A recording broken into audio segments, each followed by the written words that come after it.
तो अच्छा बच्चा हमारी कैसे चल रही है आजकल मेरे बच्चों की जिंदगी। तो I guess you are all very fine and doing good great in your life. तो एज आई सेड पहले तो welcome to all. So today, as I told you in the previous video, I said that the next chapter which we are going to take up is diversity in living organisms, right? So today we are going to discuss that chapter only. Topics to be covered in this chapter are like introduction. First we will be doing today introduction, ठीक है. फिर taxonomy करेंगे, क्या होती है taxonomy and all that. Classifications देखेंगे, importance of classification and कुछ classifications के parts करेंगे. Okay. So without wasting any more time, let's head towards the chapter. Okay, so हम first of all introduction part करेंगे, जैसे मैंने अभी बोला. तो इंट्रोडक्शन में हम क्या देखते हैं कि all living organisms are grouped on the basis of their similarities. अब इसका क्या मतलब है सर? देखो, सारे लिविंग ऑर्गेनिजम्स में कुछ डिसिमिलैरिटीज होती हैं, कुछ सिमिलैरिटीज होती है. आई मीन कुछ डिफरेंसेस होते हैं, कुछ सिमिलैरिटीज होते हैं, कुछ चीज़ों की सिमिलर होती है. सेम तो नहीं बोल सकते, सिमिलर और सेम में एक डिफरेंस है. देखो मैं बताती हूँ. सेम मतलब बिल्कुल same to same copy. Similarities मतलब उनमें कुछ कुछ सिमिलर, कुछ कुछ से मतलब कुछ कुछ एक जैसा है, ठीक है, कुछ कुछ थोड़ा थोड़ा. ओके. सो क्या होता है कि all living organisms are grouped on the basis of their similarities. Like water animals हैं. वाटर एनिमल्स किस बेस पे हमने किया? क्योंकि बहुत सारे एनिमल्स जो वाटर में रहते हैं उनको हमने एक पर्टिकुलर नेम दे दिया कि they are water animals, because they have one common and one most similar thing, what is living inside the water, residing inside the water. And increasing complexities, day by day हम देखते हैं कि अलग अलग उनमें कुछ ना कुछ डिफरेंसेस आ रहे हैं उनकी हैबिट्स में. एंड डिफरेंट कॉम्प्लेक्सिटीज मतलब इंक्रीज होती रहती हैं, कॉम्प्लेक्स होती रहती हैं चीज़ें, एंड डिफरेंट होती रहती हैं एक दूसरे से, ठीक है. तो दैट इज बेसिकली इसी चीज को हम इसी चीज के बेसिस पे हम जज करते हैं कि कौन सा एनिमल कैसा है. अब एनिमल्स पे देख लेते हैं कि सेलुलर लेवल ऑफ ऑर्गेनिज्म. सो मतलब जो ऑर्गेनिज्म सेल से बने होते हैं, ओनली सेल्स. जो टिश्यूज से बने होते हैं उनको टिश्यू लेवल पे बोलते हैं, ठीक है. And these are some names and this is some chart. You can practice for this because it's important. So let us move. Now I won't waste any more time for teaching you all this. So because this is common things, you can just read that is necessary, but you have to only read this. Okay. So biodiversity क्या होती है? देखो, biodiversity means, this is biodiversity may be आपका इसी साल आपकी geography में होगा, डेफिनेटली होगा, ठीक है. वो नेचुरल वेजिटेशन एंड हैबिटेट वाले चैप्टर में maybe, I guess. Okay. So biodiversity क्या होती है? Biodiversity means the variety of living organisms. जो लिविंग ऑर्गेनिजम्स की जो वेराइटी होती है, मतलब अलग अलग तरीके के ऑर्गेनिजम्स होते हैं, ठीक है, प्रेजेंट होना पर्टिकुलर रीजन, किसी पर्टिकुलर रीजन पे. अभी अर्थ पे तो हम बहुत सारे हैं ना, बहुत सारे एनिमल्स हैं. We are the social animals. Human being is a social animal, ठीक है, और एनिमल्स भी हैं, ठीक है, तो प्लांट्स भी हैं. तो that all is known as biodiversity. Means variety of living organisms. जितने सारे लिविंग ऑर्गेनिजम्स लाइक प्लांट्स हैं, हम ह्यूमन बीइंग्स हैं, सोशल एनिमल्स हैं, राइट, तो एंड एनिमल्स भी हैं. तो all these combined together and make earth. Okay. And comes to earth मतलब वो एक कंबाइन हो चुके हैं, हम सारे अर्थ पे रहते हैं. तो at a particular region, earth is our region where we live, where we reside, and that is known as biodiversity. Okay. जहाँ पे variety of living organisms combine करके मतलब एक साथ रहते हैं, तो that is known as biodiversity, ठीक है. डाइवर्सिटी मीन्स आपने पढ़ा होगा पहले भी, ठीक है. तो बायो और उसमें ऐड कर दीजिए. सिंपल बायो मतलब living. Bio means living. Okay. Living area और इन चीजों से मैटर करता है बायो. तो there are about 20 lakh organisms known on the earth which differ from one another in external form, internal structure, mode of nutrition and habitat etc. तो अब यहाँ पे इसका क्या मतलब है कि अर्थ पे नियर अबाउट 20 लाख अप्रोक्सीमेटली है. करेक्ट एग्जैक्ट वैल्यू नहीं है, क्योंकि हर साल हर बहुत सारी स्पीशीज आती हैं, न्यू स्पीशीज वो होती हैं, डिस्कवर होती है. तो we can not take a particular name, but 20 lakh around 20 lakh organisms are known to be residing on the earth, ठीक है. वो अर्थ पे 20 लाख ऑर्गेनिजम्स लिव करते हैं which differ from one another in external form. So जो एक्सटर्नल फॉर्म में बाहर से दिखते अलग अलग हैं, इंटरनल स्ट्रक्चर भी अलग अलग होता है, मोड ऑफ न्यूट्रिशन जहाँ से वो खाना लेते हैं, जहाँ से वो न्यूट्रिशन गेन करते हैं, वो भी अलग होता है, राइट. हैबिट्स भी अलग होती हैं, मतलब सॉरी हैबिटेट है. तो हैबिटेट मतलब जहाँ पे वो रहते हैं वो भी अलग होता है. भले ही अर्थ पे रहते हैं बट डिफरेंट डिफरेंट एरियाज में. अर्थ को इतनी छोटी सी बॉल तो है नहीं जो सब उसमें रहते हैं एक जगह, है ना. तो बहुत अलग अलग जगहों पे सब रहते हैं. Okay. So now taxonomy. As I told you, we will be discussing taxonomy as well. So let us see what is taxonomy. It is a branch of biology which deals with identification, nomenclature and classification of organisms. मतलब जिस चीज पे derive, मतलब बहुत सारे organisms होते हैं, उनको classify करते हैं कि कौन किस category में आता है. Okay, and it is a branch of biology. Obviously we are studying biology, तो biology में तो branch of biology होनी है है ना, chemistry की तो branch नहीं होनी. तो ठीक है, I know it doesn't sound some funny, so leave that. So which deals with identification, जो identification से डील करती है, मतलब वो किस तरीके का दिखता है, ठीक है, कोई भी क्लासिफाई करती है कौन सा एनिमल, किस ऑर्गेनिज्म कैसा है, ठीक है. तो all that is known as taxonomy. Sorry, तो ये किसने किया था, मतलब इसको डिस्कवर किसने किया था, तो ये थे Carolus Linnaeus. Carolus Linnaeus is called the father of taxonomy. This is one mark question, can be asked in your examinations. Prepare this as well. Okay, so ये father of taxonomy बोले जाते हैं. अब आ जाते हैं क्लासिफिकेशन पे. ठीक है, तो क्लासिफिकेशन में the method of arranging organisms into groups. Classification as I told कि अलग अलग ग्रुप्स में बटे हुए हैं हमारे जो ऑर्गेनिजम्स हैं, राइट. तो अलग अलग कैटेगरीज में उन्हें डिवाइड किया हुआ है on set of basis of similarities as we discussed above. हमने देखा था इंट्रोडक्शन पार्ट में, राइट. और भी ये इंट्रोडक्शन ही चल रहा था अभी हमारा पीछे. तो basis of similarities and differences is called classification. क्या है, आपको इसका लर्न कर लेना. The method of arranging organisms into groups और sets on the basis of similarities and differences is called classification. ठीक है बच्चा हमारी, दिस इज आई गेस कि आपको कुछ सबको समझ में आ गया है कि जिस तरीके में मतलब उन्हें अरेंज किया जाता है, ऑर्गेनिजम्स को डिवाइड किया जाता है ग्रुप्स में, ठीक है, उनकी on the basis of what, उनकी सिमिलैरिटीज एंड डिफरेंसेस के बेसिस पे जब उन्हें जज किया जाता है, that is known as classification. Okay, now importance क्या है क्लासिफिकेशन की, कि it makes the study of wide variety of organisms easy and systematic manner. Okay, तो ये क्या करती है, जब भी हम किसी वाइड वेराइटी ऑफ ऑर्गेनिजम्स को पढ़ने जा रहे होते हैं, लाइक अभी हमने रेप्टाइल्स के बारे में पढ़ना है, तो रेप्टाइल्स की बहुत सारी हैबिट्स मतलब सिमिलर होते हैं, तो अलग ही हमने उन्हें नेम दे रखा है कि हाँ भी ये रेप्टाइल्स है, हमें उनकी स्टडी करनी है, तो वो क्या होते हैं, वो वाइड वेराइटी होती है, बहुत सारे ऑर्गेनिजम्स इंक्लूड होते हैं उसमें, ठीक है, इंक्लूड होते हैं.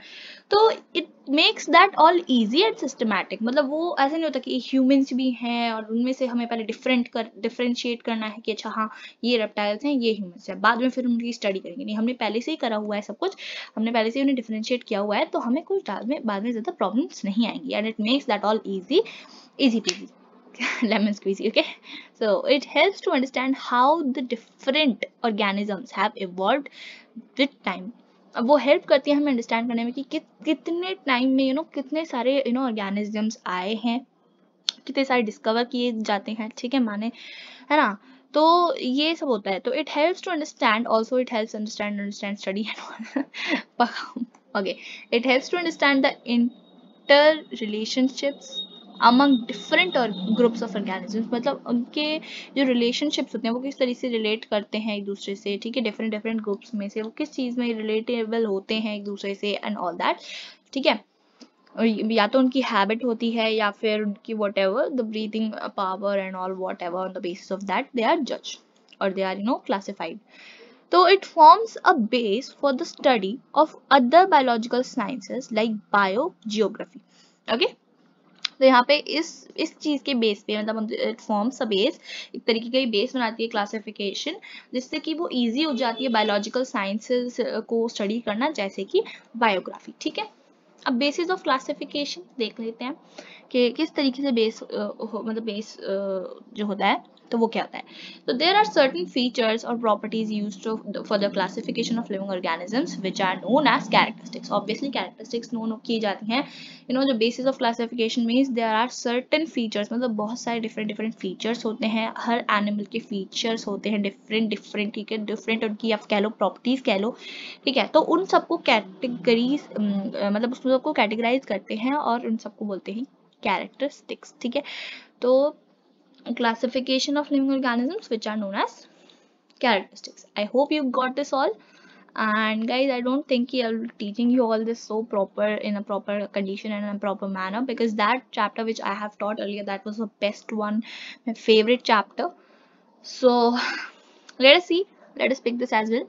So organisms with some characteristics are placed in same groups, तो जो same sorry the same so organisms with same characteristics, जिनकी same characteristics होती हैं उनको same groups में, मतलब उनको जैसे लाइक अभी किसी को अच्छा डांस आता है, लाइक डांस कंपटीशन चल रहा है तो उसमें हमें हमें फाइनल्स में जाना, मतलब जिसका सबसे ज्यादा अच्छा डांस होगा वही तो विनर होना है। तो अभी हम उनमें ग्रुप्स में डिवाइड करते जाएंगे कि हाँ भी 15 बचे तो उनमें से हमने 10 कर लिए, 5 को आउट कर दिया, जो अब 10 बेस्ट है हमारे पास उनमें से 5 को सिलेक्ट कर लिया, जिनकी सेम सेम अच्छी डांसिंग है, अच्छा उनका वो है स्किल है, तो उन सबको हम ऐसे कैटेगराइज करते जाते हैं। ऐसे ऑर्गेनिजम्स के साथ होता है विद द सेम कैरेक्टरिस्टिक्स, जिनकी सेम सेम हैबिट्स होती हैं, सेम सेम कैरेक्टरिस्टिक्स होती हैं, व्हाट इज दैट डिफरेंट, तो are place in same groups, जो इनकी सेम चीजें होती हैं उनको सेम में रखा जाता है, राइट। नाउ लाइक पल्सेस को देख लो, तो जितनी सारी पल्सेस होती हैं उनको मिक्स तो नहीं कर सकते ना, है ना, जैसे मिक्स दाल होती है आपने देखी होगी, ठीक है, तो उसमें से हम सबको सेपरेट सेपरेट कर देते हैं, तब वो डिफरेंट डिफरेंट लैंटर्स हो जाते हैं, ठीक है। तो क्लासिफिकेशन सिस्टम देख लेते हैं किस तरीके पे क्लासिफाई होती है। तो 2 किंगडम ऑफ क्लासिफिकेशन है, जो हमारे ये थे Carolus लिन्नेस in 1755-58 classified the living organisms into 2 groups as plants and animals। इन्होंने क्या किया था, इन्होंने 2 ग्रुप्स में डिवाइड किया था कि प्लांट्स अलग होते हैं, एनिमल्स अलग होते हैं, भले ही वो भी उन्होंने लिविंग है, प्लांट्स भी लिविंग है, एनिमल्स भी लिविंग है, बट उनको कैटेगराइज कर दिया था डिफरेंट डिफरेंट कि ये वैरायटी है प्लांट्स की है, ये वैरायटी एनिमल्स की है, ठीक है। ओके नाउ लिविंग ऑर्गेनिजम्स को जैसे 2 ग्रुप्स में उन्होंने डिवाइड किया था, तो ये था 2 किंगडम क्लासिफिकेशन, ठीक है, 2 किंगडम में हुआ था। फिर 5 किंगडम क्लासिफिकेशन में किसने किया था, तो ये देख लीजिए आप, एच वाइट टेकर इन 1959, उसके पता नहीं कितने ही साल बाद हुआ था ये। तो further classified the organisms into 5 kingdoms as kingdom Monera, kingdom Protista, kingdom this kingdom what is this kingdom fungi and kingdom plantae and kingdom animalia। तो animalia, so this plantae means जो plants के थे, ये animals से related थे, ये monera, ठीक है, प्रोटिस्टा एंड फंगाई। तो ये सब हम बाद में डिस्कस करेंगे डिटेल्स में, ठीक है, आराम से सब कुछ डिस्कस करेंगे। तो आगे देख लेते हैं पहले यहाँ पे क्या है। तो ये कार्ल एक और आ गई हमारे यहाँ पे इन्होंने भी एक और 2-3 बना दिए इसमें, ठीक है। तो ये थे Karl वोसे in 1977, okay, further divided the kingdom Monera into, this is Archaebacteria or Archaea you can say, and eubacteria और बैक्टीरिया यू कैन से। तो इन्होंने बैक्टीरिया मतलब उन्होंने जो मोनेरा किंगडम था जो बैक्टीरिया से मे बी रिलेटेड था, तो उस चीज को उन्होंने डिवाइड कर दिया और फर्दर 2 में, किसको, जैसे कि archaebacteria and eubacteria, okay. Now it is hereditary of classification. तो ये थे लिनस, हमारे पहले वाले जो Carolus Linnaeus proposed the classification system by arranging organisms into taxonomic groups at different levels according to the characteristics they have। उन्होंने different उन्होंने organisms को उन्होंने arrange किया था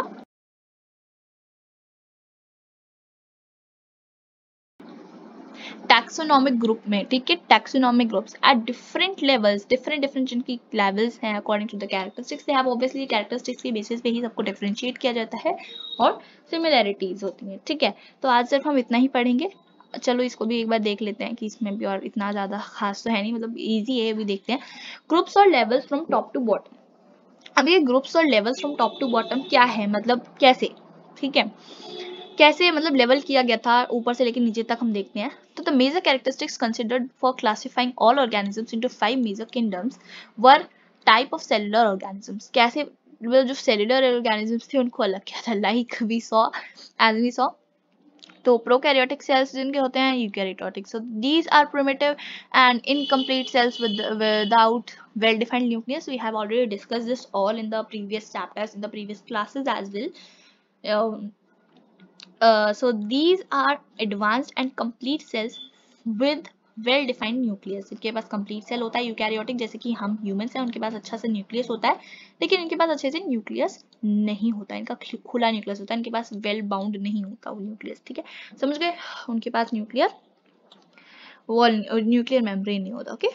तो उनका जो अंदर की न्यूक्लियर बॉडी होती है वो इधर उधर वो कर देती है, घूमती रहती है, alright. So body organization, what is this, unicellular organisms में क्या होता है, ये क्या होता है यूनिसेलुलर, मतलब these organisms made of single cells, ठीक है, और with all activities perform by the single cell, मतलब वो क्या करते हैं, वो सिंगल सेल में ही रहते हैं, उनके डबल सेल नहीं होते, वो सिंगल से ही रहते हैं. For example amoeba, okay, protozoa and all, sorry, not protozoa, amoeba and yeah, paramecium and all that you can search on it. So multicellular, but important are two learn कर लो, amoeba and paramecium. Okay, multicellular के तो बहुत सारे हैं, trees हैं, humans हैं, पता नहीं बहुत सारे हैं, ठीक है. तो these are organisms made of large number of cells with different functions performed by the different cells. सबके पास different cells हैं, different वो perform करते हैं functions, tissues बनाते हैं, tissues से ऑर्गन्स बनाते हैं, ऑर्गन से ऑर्गन सिस्टम बनता है और फाइनली एक ऑर्गेनिज्म बन जाता है. तो मोड ऑफ ऑब्टेनिंग फूड देख लेते हैं आप. वो मोड ऑफ ऑब्टेनिंग फूड के बेसिस पे भी डिफरेंशिएट किया जाता है. पहले तो बॉडी ऑर्गेनाइजेशन किस तरीके की, मतलब कितने सेल्स से बने हैं, पहले तो हमने देखा था कि कौन प्रोकैरियोटिक और यूकैरियोटिक में डिफरेंशिएट किया, फिर किया बॉडी ऑर्गेनाइजेशन में, ठीक है, and finally mode of obtaining food, अब किस तरीके से वो खाना ऑब्टेन करते हैं. आज के लिए लेसन में इतना ही बहुत है, आगे हम डिस्कस करेंगे, ठीक है. अभी हम यहाँ 5 kingdom classification, later on we will discuss this all, but today this much is enough for you people, just revise this. So mode of obtaining food क्या है, ऑटोट्रॉप्स, ये आपने बहुत पहले पढ़ा होगा, like I guess 6th to 7th class में पढ़ा होगा आपने. तो हेटरोट्रॉप्स और ऑटोट्रॉप्स होते हैं. तो ऑटोट्रॉप्स हमने जैसे पहले पढ़ा था कि ये क्या करते हैं, ये खुद का खाना बनाते हैं. तो these organisms that make their own food by photosynthesis, and ऐसे कौन से ऑर्गेनिजम्स हैं, प्लांट्स. ओके, तो वो अपना फोटोसिंथेसिस की प्रोसेस से अपने आप खाना बनाते हैं, अपना ग्रीन प्लांट्स जो होते हैं, क्योंकि उनके पास क्लोरोफिल कंटेन वो होता है, ठीक है, क्लोरोफिल होता है उनके पास. तो हेटरोट्रॉप्स कौन से होते हैं, these are the organisms which depend on the other organisms for the food, ठीक है. और भी बहुत सारे थे, symbiosis and all.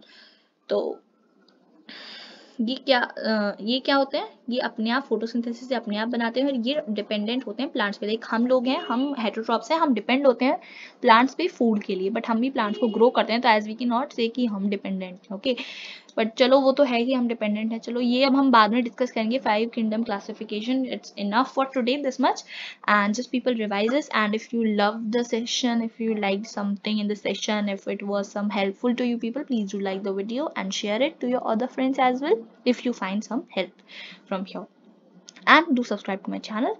So thank you all for watching Bachcha Bhari, and take care of yourself. Don't go out without wearing a mask and all. Please take care of yourself, and taking precautions, as we discussed in the previous chapter, कि prevention is better than cure, ठीक है. तो prevent करो अपने आप को बाहर जाने से जितना हो सके. एक बार चले जाओ, स्टॉक लेके आ जाओ, ठीक है.